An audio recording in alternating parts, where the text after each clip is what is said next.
Asante kwa kutupa kibali cha Jumatatu ya leo ya tarehe 19 mwezi Mei, ambao Mungu tunajua ni zawadi, ni upendeleo. Umetufanyia zaidi na nje ya haki na kila ambacho Mungu tulitarajia tuweze kukipata.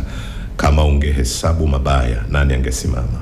Kama tungepaswa kufikia siku ya leo kwa haki yetu, nani angeweza kustahili? Tunapoyaona haya yote, tunauona uaminifu, wema wako, huruma zako, uvumilivu wako na ukuu wako kwenye maisha yetu.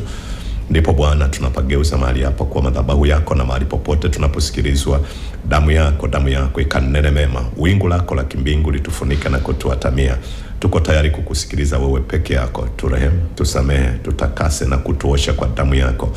Nenda pamoja nasi, tuko tayari kukusikia wewe Mungu wetu. Katika jina la Yesu na damu yako tunaomba na kushukuru. Amen. Amen. Kwa wale ambao tulikuwa nao tokea mwanzo, tulikuwa na somo lenye kichwa kinachosema heri kutoa kuliko kupokea. Heri kutoa kuliko kupokea. Na tulisimama kutoka kwenye kitabu cha Matendo ya Mitume, ule mlango wa 20 mstari wa 35. Maneno ya Mungu yanasema hivi: katika mambo yote nimewaonyesha ya kuwa kwa kushika kazi hivi imewapaswa kuwasaidia wanyonge, na kuyakumbuka maneno ya Bwana Yesu jinsi alivyosema mwenyewe, ni heri kutoa kuliko kupokea. Na nikakwambia ukisoma kwa tafsiri ya neno, kuna kitu amekiongeza ambacho ndicho tuliweka msingi wetu ile siku ya Jumatatu. Kwenye tafsiri ya neno inasomeka hivi: katika kila jambo mmeonyeshwa kwamba kwa kila njia hii ya kufanya kazi kwa bidii. Kwa hiyo mkazo wetu ulikuwa kufanya kazi jumlisha kwa bidii. Kiswahili kizuri, kufanya kazi kwa kujituma, kufanya kazi kwa kumaanisha, kufanya kazi kwa kujitoa. Tulisema hapa hatuzungumzia habari za ajira ambao imekuwa ni kilio cha watu wengi. Hapa tunazungumza habari za kazi. Kazi zipo nyingi sana. Changamoto tulionayo inawezekana ni ajira. Kwa tulisimama hapo kwenye hiyo kona tukasema si afya sana ukawa unaishi bila kujulikana ama kutambulikana kwamba unajishughulisha na nini. Sio afya sana. Kasema tafuta kitu, tafuta mahala ambapo utakuwa unawekeza nguvu zako, muda wako na akili yako. Yani usione kwa sababu hauna ajira basi uwe ni mtu wa kukaa ndani, kulala ndani wakati wowote ule wewe unafanya. Haijakaa sawa. Jifunze kufanya kazi. Miongoni mwa watu ambao alinitafuta kwenye simu, tulikuwa tunazungumza naye vitu kadha wa kadha, ni kaka ambaye ana kampuni ya kwake. Miongoni mwa kitu ambacho alinifundisha, nilikuwa nacho lakini si kwa uzito wa kila alichoniambia siku ile. Akaniambia, mtumishi, naomba uniombee kuna 1 2 3. Akafika kwenye agenda akasema, mimi kila siku moja kabla haijafika siku nyingine nina utaratibu wa kujiandalia kazi za kufanya, kwamba kesho nitafanya 1 2 3 4. Kwa hiyo hakuna kitu ambacho huwa ninakifurahia ikifika siku hiyo nimefanya hizo kazi zote nilizokuwa nimezipanga kwa muda niliokuwa nimepanga. Kwa hiyo yeye kabla hajafika siku nyingine anakuwa tayari ameshajua ratiba ya kesho. Ukiona mathalani mpaka sasa hivi ni saa 5 kasoro, ujui unaenda kufanya nini leo, hilo nalo ni tatizo lingine. Haijakaa sawa.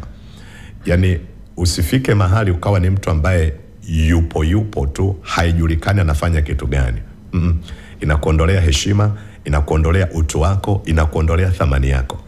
Wakati wa kule nyuma kwenye hotuba za Mwalimu Nyerere, miongoni mwa hotuba aliyowahi kuisema akasema, kazi ni kipimo cha utu.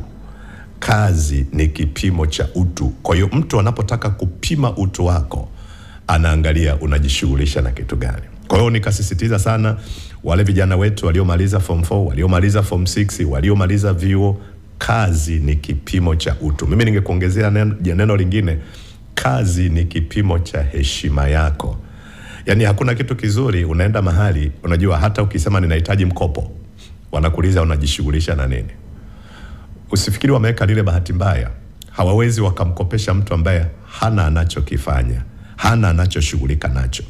Kwa hiyo tukaongeza na jambo lingine kwa mmetupasa kuwasaidia wadhaifu, mkikumbuka maneno ya Bwana mwenyewe kwamba ni heri kutoa kuliko kupokea. Kwa tulizungumza vitu vingi sana kwenye hiyo kona, lakini ajenda yetu ilikuwa ni kusisitiza kwa ajili ya kufanya kazi. Sasa leo natamani nikusogeze tena kwenye kona nyingine kabla sijarudi tena kwenye ajenda ya kazi. Unajua kuna wakati mwingine najua si tu kwamba hutaki kutoa sadaka, ila hauna hela inayoweza kukufanya utoe sadaka.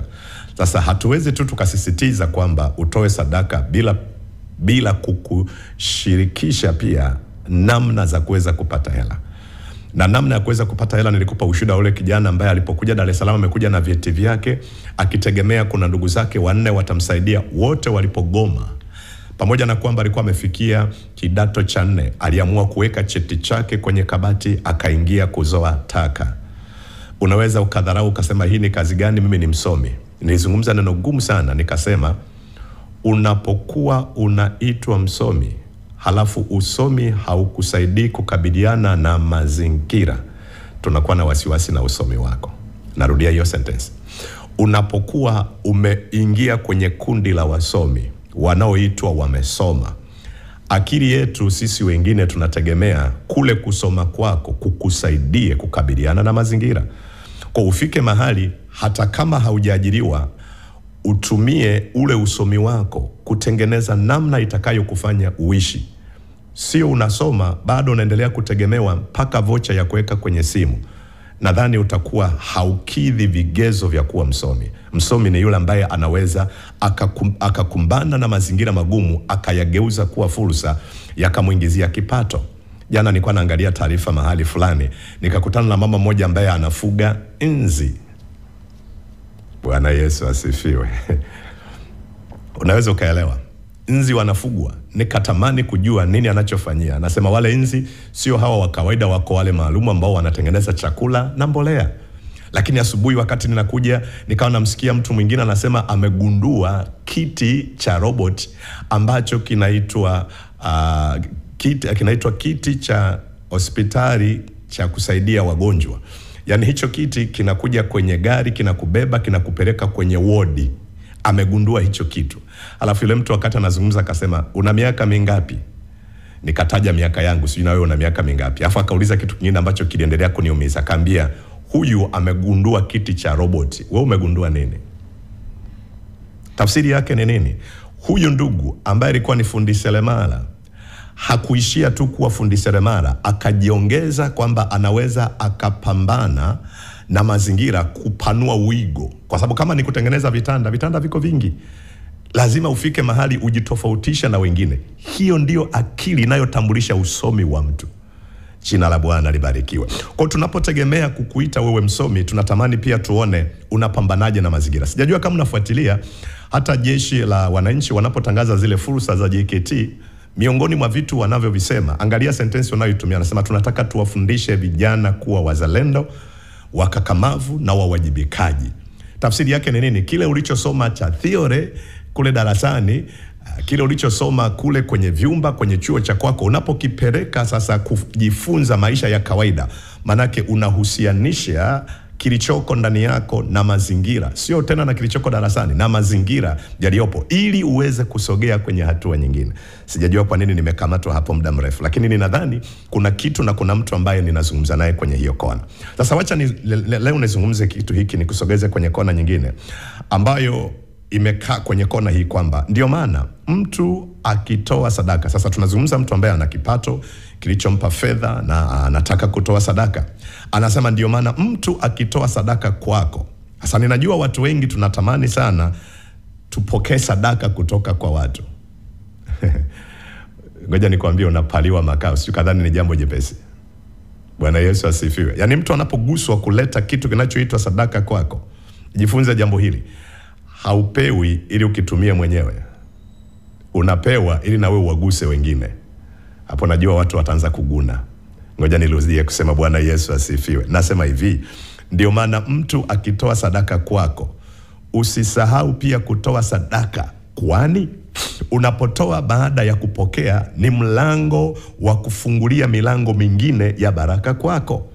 Kwa iko hivi, yeye akisukumwa akaleta sadaka kwako, wewe usitoe, yeye atabarikiwa, lakini wewe utaishia kutumia ile fedha.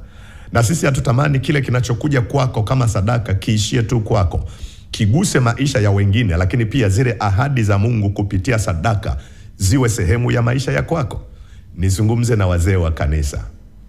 Wazee wa kanisa, Bwana asifiwe. Mnisikilize vizuri. Angalia, ndio maana kanisa, tukitaka Wakristo wapate msukumo wa kuendelea kutoa sadaka, sio tu kufurahia wiki hii tumekusanya mapato shilingi ngapi. Usifanye hilo kosa. Nazungumza na wazee wa kanisa, viongozi wetu ninyi. Msifurahie tu kwamba wiki hii tumekusanya milioni 10, milioni 20, milioni 21. Haijakaa hivyo. Wale Wakristo wanapoleta sadaka zao hapo kanisani, maana yake kanisa linapaswa pia kugusa mioyo ya maisha ya watu wengine kule ndani. Nizungumze theolojia ngumu kidogo. Unisikilize. Ili kufungua mioyo ya watu inayotoa sadaka iendelee kutoa sadaka, lazima hilo tendo la kupokea sadaka likae kiroho pia, ili kusababisha mwingiliano kati ya mzalishaji na mpokeaji ambaye ni kanisa, na huo mfumo wa kuendelea kubarikiwa na kutoa. Yaani kwa tafsiri nyingine hivi, zile sadaka zinapokuja pale kanisani, lazima tuwe na mfumo na utaratibu wa kugusa wajane, wa kugusa yatima, wa kugusa maskini, wa kugusa wagonjwa. Sasa ukisikiliza Upendo Media, sasa hivi kumekuwa na ile ya kitopeni ambayo imekuwa ikisemwa kila wakati. Wakristo na wazee wa kanisa kama viongozi wa usharika na mtaa huo, mnaweza mkawa na sababu nyingi za kujitetea juu ya hilo. Lakini kumbe hizo sadaka zinapotolewa mkagusa hata maisha ya hawa vijana wetu wenye changamoto hiyo, tukatoa kule kitopeni, maana yake itasababisha wale watu ambao wanazileta sadaka mioyo yao iendelee kushughulikiwa na Mungu ili wafanikiwe na waendelee kutoa. Kuna kitu natamani nikiweke vizuri hapo. Hebu tuende kwenye Matendo ya Mitume 6 mstari wa kwanza. Matendo ya Mitume 6 mstari wa kwanza. Usifurahie tu mapato yanayosomwa kila Jumapili. Wewe ama ninyi mmegusaje maisha ya watu wengine? Kwa Wakristo hawaleti tu hapo sadaka, wanaleta ili na kanisa liguse maisha ya watu wengine. Matendo ya Mitume 6 mstari wa kwanza. Anasema hata siku zile wanafunzi walipokuwa wakiongezeka hesabu yao, palikuwa na manunguniko ya Wayahudi na Wayunani juu ya Waebrania, kwa sababu, sikiliza sasa hiyo sentensi, wajane wao walisahaulika. Narudia hiyo sentensi, wajane wao walisahaulika katika huduma ya kila siku. Sasa Biblia inajitambulishaje? Anasema yeye ni mume wa wajane, ni baba wa yatima. Halafu fikiri huko ndani tuna wajane na yatima wanaolia machozi. Wanasema, uliye baba yetu, uliye mume wetu, uliahidi kwamba ni mume, mbona umetutelekeza kiasi hiki? Sasa angalia, machozi ya masikini, wajane, yatima na wagonjwa yanapolia kwa ajili ya Mungu, wakati kanisa tumepokea sadaka hatugusi maisha ya kwao. Tafsiri yake ni hii: tunafunga milango ya Wakristo kutokutoa. Na ndio maana kuna mahali pengine ili Wakristo watoe lazima uweke semina. Lazima ujue kuna mahali hatujakaa sawa kama viongozi. Kwa hiyo kila sadaka zinapokuja Jumapili, lazima tujue ya kwamba tunapaswa kama kanisa kugusa maisha ya watu. Unajua tafsiri yake ni nini? Tukigusa wajane, unajua watakacho ukisema, Mungu uwabariki waliotoa hizi sadaka, uwafanikishe kwenye kazi zao. Manake hayo ni maombi yatakayo kwenda kufungua madirisha ya mbinguni ya baraka kwa ajili ya hao watu waliotoa kuendelea kutoa na kutoa zaidi. Kwa kanisa litanufaika, lakini pia na wajane wataendelea kumtukuza Mungu kwa ajili ya hicho kinachofanyika. Sijajua kama nitakuwa nimeeleweka vizuri. Kwa hiyo kanisa, sadaka ikitolewa, tusisahau kugusa maisha ya wengine. Hebu nikuongeze huu mstari alafu tuhitimishe. Mithali 19 mstari wa 17. Mithali 19 mstari wa 17. Kuna neno gumu kidogo limeandikwa kwenye hiyo kona, na mimi ninatamani nisome kwa utaratibu vizuri sana ili upate kuelewa. Ukidaka hicho kilichoko hapo, hautakuwa huyo mtoaji wa namna hiyo ya sadaka, utatoa kwa namna nyingine. 19:17.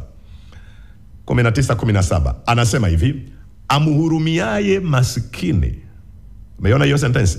Amhurumiaye maskini humkopesha Bwana.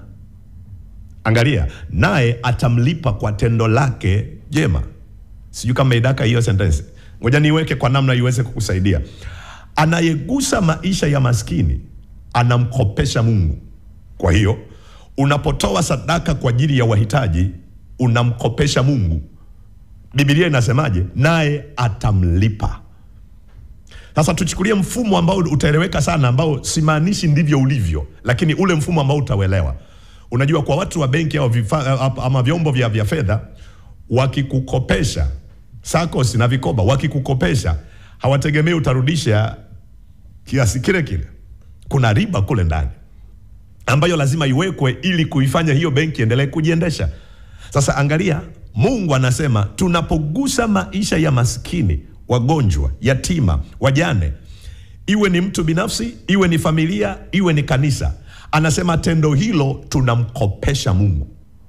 Yani Kiswahili kizuri ambacho najua utanielewa, unaingia kwenye biashara kati yako na Mungu ya kukopeshana. Ndivyo Biblia inavyosema, sio mimi. Na ukimkopesha Mungu anasema atakulipa. Unisikilize hii sentensi. Na ndio maana kuna vitu kwenye maisha ya kwako inawezekana kabisa ni matunda ya kugusa maisha ya wahitaji, lakini hujajua ya kwamba Mungu ameshughulika na maisha ya kwako. Tuliwahi enda kwenye kituo fulani cha wazee kuwaona kwenye eneo fulani. Sasa tulikuwa tumeenda kwa namna ambavyo Mungu alikuwa ametujalia kuweza kufanya.